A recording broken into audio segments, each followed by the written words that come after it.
বগুড়া জেলা bus minibus coach মালিক সমিতির আজকের এই অভিষেক অনুষ্ঠান শপথ গ্রহণ দায়িত্ব গ্রহণ অনুষ্ঠানের সম্মানিত নির্বাচন কমিটির চেয়ারম্যান সাবেক মালিক গ্রুপের সভাপতি ফজলুল তালুকদার,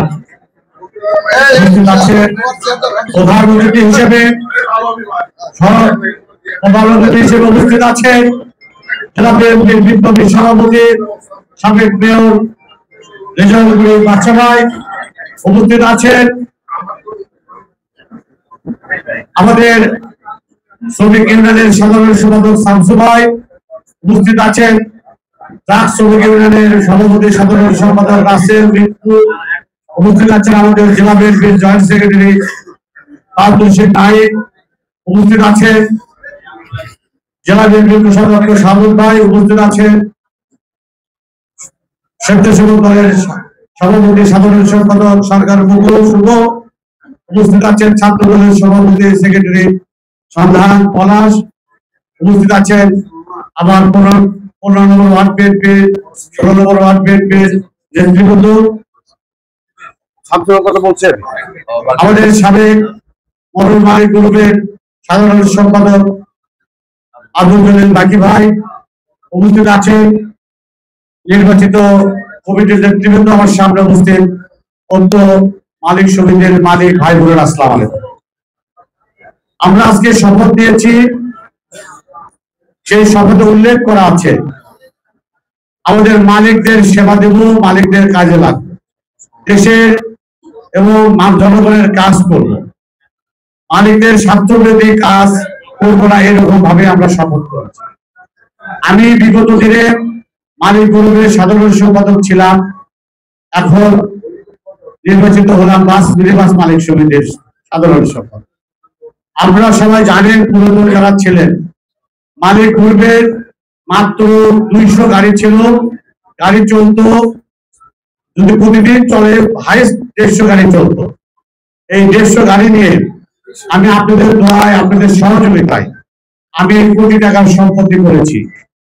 আমি বিশ্বাস করি আমি আমার কমিটির নির্বাচিত কমিটির সকল নেতৃবৃন্দকে নিয়ে এই মালিক সমিতির 866 ভোটার মালিক, আরো বেশি মালিক হবে, কিন্তু ভোটার 866 জন, এতগুলো মালিকের স্বার্থ রক্ষা করার দায়িত্ব আপনারা আমাদেরকে দিয়েছেন। আমরা ইনশাল্লাহ 3 বছর আপনাদের সেবা, আপনাদের মালিকদের উপকার এবং আপনাদের টাকা আপনাদের কাছে আমরা বন্টন করব, আমরা কথা দিলাম। আমরা ইনশাল্লাহ একটা টাকাও অনিয়ম করে কোনো কিছু করব না। আপনারা এটুকু বিশ্বাস রেখে আপনাদের টাকা আপনাদের কাছে থাকবে, মালিক সমিতির কাজে লাগবে, মালিকদের কাজে লাগবে।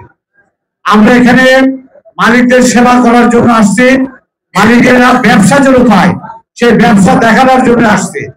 আপনারা জানেন বিগত দিনে বিগত আওয়ামী লীগ সরকারের সময় এই মালিক সমিতির দখল নিয়ে খুনাখুনি হয়েছে, এমনকি গাড়ি ভর্তির টাকা পর্যন্ত হিসাব নিকাশ দেওয়া হয় নাই, জমা হয় নাই।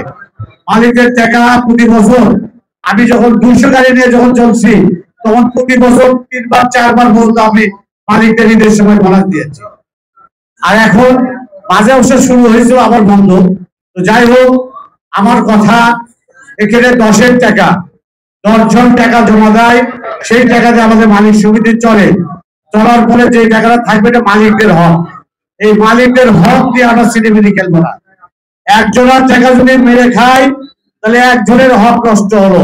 এখানে 600 লোকের হক আছে, এই লোকের হক যদি আমরা মেরে খাই পরকালে হিসাব দিতে হবে। সেই কারণে আমি আপনাদের বোর্ডের সকল সদস্যের পক্ষ থেকে বলছি, একটা টাকা এদিক সেদিক হবে না। আমরা যে এসি মিটিং দেবো, সেই মিটিংয়েই আমরা সিদ্ধান্ত নিয়ে অডিট কমিটি করে দেব। আমরা যে বিল ভাউচার যা আছে প্রতি মাসে প্রতিদিন অডিট করবে, কোনো ভুয়া বিল ভাউচার না হয়। আমি মালিক গ্রুপে থাকতেও কিন্তু আমি 3 জনকে অডিট কমিটির মধ্যে অন্তর্ভুক্ত করেছিলাম। একজন লোক ছিলেন আলহাজ আব্দুর রহমান, অত্যন্ত সৎ লোক ছিলেন। আরেকজন ছিলেন বিশিষ্ট ব্যবসায়ী আলিজুর রহমান বিল্টন। আরেকজন ছিলেন বর্তমানে আমাদের কমিটির কেশিয়ার আমাদের হলো বাদল, হুমায়ুন কবির বাদল, তারা প্রতিদিন বিল ভাউচার চেক করে কাজগুলো করছে, যার কারণে আমাদের টাকা পয়সা এদিক সেদিক হয় নাই। আমি কথা দিলাম আমি এইভাবেই আমরা করবো, এবং প্রতি বছর মালিকদের ঈদের মধ্যে 2 বার করে টাকা দেওয়া হচ্ছে বিধান, আমরা ইনশাল্লাহ সেটাই দেবো, কোনো হবে না। আপনারা সজাগ থাকবেন, ব্যবসা দিতে যা করার দরকার আমরা করবো। এখানে বাইপাস অনেক গাড়ি যায়, টাকা নিয়ে বাইপাস দিচ্ছে, এগুলো বাইপাস আর দেওয়া যাবে না, বরং আমরা বন্ধ করে দেব। মালিকের স্বার্থে আমাদের বগুড়ার মালিক যেন ব্যবসা পায়, সেই কারণে বাইপাসে আমরা তুলে দেব, এবং নতুন করে কোনো বাইপাস করবে না।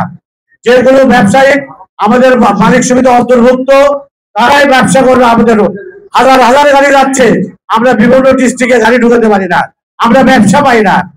আমরা যেহেতু আপনারা দোয়া করবেন, আমরা যেন আপনাদের সহযোগিতায় আপনাদের দোয়ায় আমরা 25 জন কার্যনির্বাহী সদস্য আছি, সকলের জন্য আপনাদের সুশৃঙ্খল ভাবে সুন্দরভাবে সমিতি চালাতে পারি সে আশা ব্যক্ত করে, সকলের সুস্বাস্থ্য দীর্ঘায়ু কামনা করে, এবং যে কোনো সময় আপনারা যে কোনো ব্যাপারে আমাদের সাথে যোগাযোগ করবেন, ইনশাআল্লাহ আমরা সেই কাজ করবো। আমরা বক্তব্য দীর্ঘায়িত করলাম না। খোদা হাফেজ। বাংলাদেশ জিন্দাবাদ।